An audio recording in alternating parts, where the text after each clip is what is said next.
Is being a composer what you expected it was going to be? Well, it certainly isn't like being Beethoven or Bach or even, who else can I think of? Some contemporary Broadway composer. It's very, I just grew into the kind of composer that matched the kind of person I am.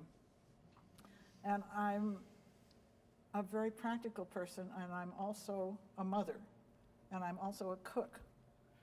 And I feel that what I'm doing when I write music is feeding your ears, just the way that if I have a meal to prepare, I want to put something on the table that's there when it needs to be there, and that people are going to enjoy.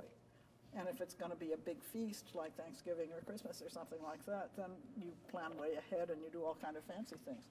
But the opposite of that is when everybody's been out in the morning. I had 5 kids very close together. When everybody's been out in the morning doing something and they come in at noon and they're all tired and they're starved, and I've been out too, and so nothing is ready, so you do some Campbell's tomato soup and a cheese sandwich, and that's the menu. And I was telling somebody this, and they said, well, have you ever written a tomato soup and cheese piece? And I say, certainly. When somebody wants something for a birthday party that night or for something next Sunday, you don't have time to think about it, but they really need it. And what I respond to is that need. I have no idea what I would write. I can't imagine writing a piece when somebody said, just write the piece you've always wanted to write. And I'd say, well, who's it for? When's it going to be? I really need all of that. And a lot of composers don't work that way. But I'm not the kind of composer that can work that way.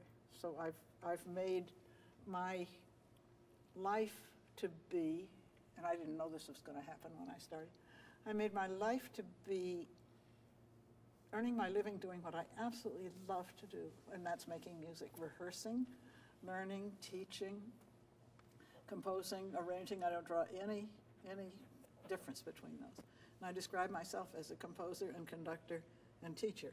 And those are like the 3 legs of a 3-legged stool. You know what happens if you take one of them away? Yeah. You know, boom.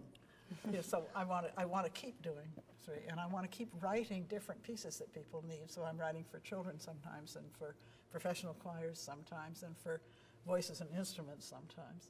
And this wonderful chance to write for middle school, which I thoroughly enjoyed. And I learned a whole lot about writing for middle school from writing the piece. I learned by doing it, not by studying about it.